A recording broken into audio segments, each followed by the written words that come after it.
Assalamualaikum warahmatullahi wabarakatuh. Perkenalkan, nama saya Siti Nur Mariatul Kiptiah, NIM 4319102 dari kelas Ilmu Kalam A. Di sini saya akan menjawab soal ujian tengah semester. Soal yang pertama, menurut Anda apakah masyarakat awam perlu diberikan pengetahuan tentang ilmu kalam? Uraikan alasan Anda dan sertakan metode yang tepat untuk menerapkan ilmu kalam kepada mereka agar tidak salah memahami konsepnya. Jawabannya, menurut saya, masyarakat awam perlu diberikan pengetahuan tentang ilmu kalam, karena dengan pengetahuan ilmu kalam, masyarakat bisa membentengi akidah umat dari gempuran kepercayaan luar. Metode yang tepat untuk menerapkan ilmu kalam kepada masyarakat awam yaitu salah satunya dengan memahami konsep. Kalam artinya berbicara atau membicarakan yang disampaikan melalui lisan atas kesadaran hatinya yang mengucapkan, yang tersusun dari lafaz-lafaz atau huruf yang menjadi kalimat.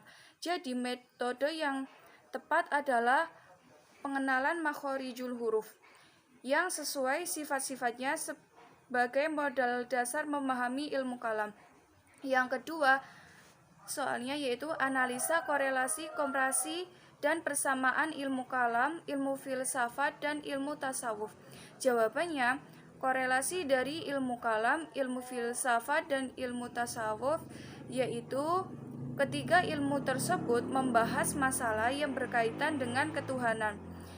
Komparasi, jenis ilmu yang pertama ilmu kalam. Objek kajiannya yaitu ketuhanan, segala yang berkaitan dengannya. Sumbernya yaitu logika. Metode yang digunakan yaitu dialektika atau jadalia atau dialog keagamaan. Yang kedua yaitu ilmu tasawuf. Objek kajiannya yaitu ketuhanan dan upaya-upaya pendekatan kepadanya. Sumbernya yaitu kolbu. Metode yang digunakan yaitu rasa, riyadhah, dan pengalaman. Jenis ilmu yang ketiga yaitu filsafat. Objek kajiannya yaitu ketuhanan di samping masalah alam dan manusia. Sumbernya yaitu akal atau logika. Metode yang digunakan yaitu metode rasional. Persamaan dari ilmu kalam, ilmu tasawuf, dan ilmu filsafat yaitu dari ketiga aspek tersebut terletak pada proses pencarian segala sesuatu yang bersifat rahasia atau gaib yang dianggap sebagai kebenaran terjauh di mana tidak semua orang dapat melakukannya, dan dari ketiganya berusaha menemukan apa yang disebut kebenaran atau al-haq.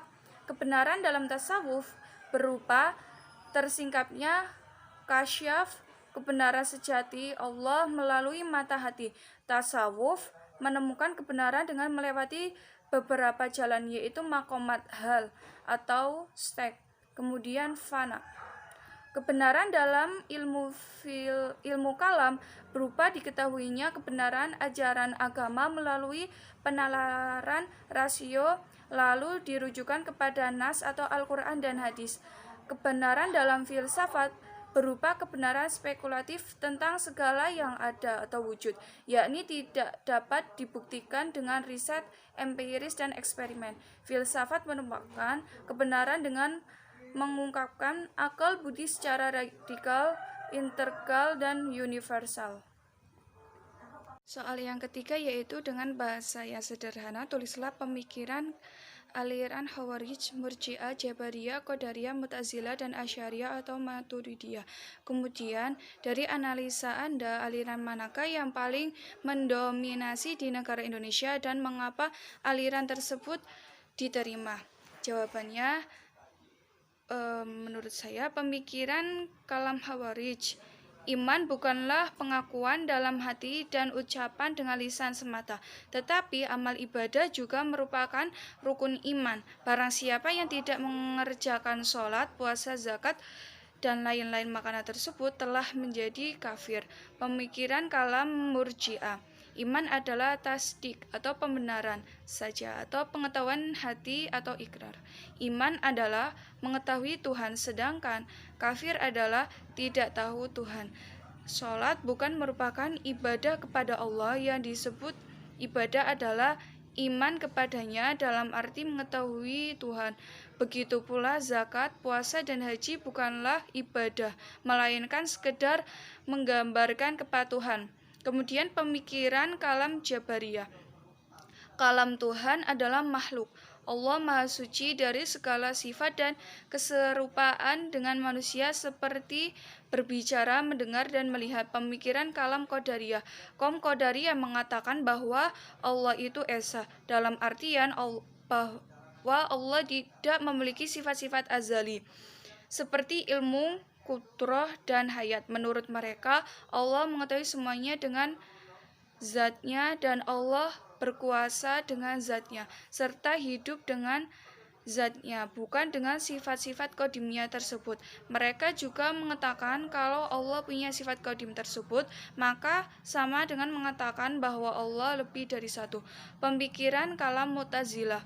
Perbuatan Tuhan menurut aliran Mu'tazilah sebagai aliran kalam yang bercorak rasional berpendapat bahwa perbuatan Tuhan hanya terbatas pada hal-hal yang dikatakan baik.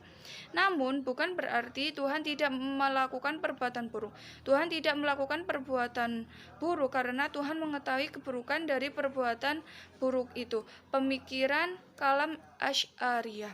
Pemikiran kalam Asy'ariyah tentang kalam Tuhan ini dibedakan menjadi dua, yaitu kalam nafsi dan kalam labsi. Kalam nafsi adalah kalam dalam artian abstrak, ada pada zat atau diri Tuhan.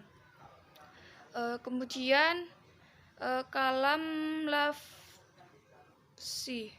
adalah kalam dalam arti sebenarnya atau hakiki. Ia dapat ditulis, dibaca, atau disuarakan oleh makhluknya, yakni berupa Al-Quran yang dapat dibaca sehari-hari. Menurut saya, aliran yang paling mendominasi di negara Indonesia adalah aliran Asy'ariyah. Karena aliran tersebut masih diterima di Indonesia karena pengikut Asy'ariyah yang terpenting dan terbesar pengaruhnya pada umat Islam yang beraliran Ahlus Sunnah wal Jamaah ialah Imam Al-Ghazali.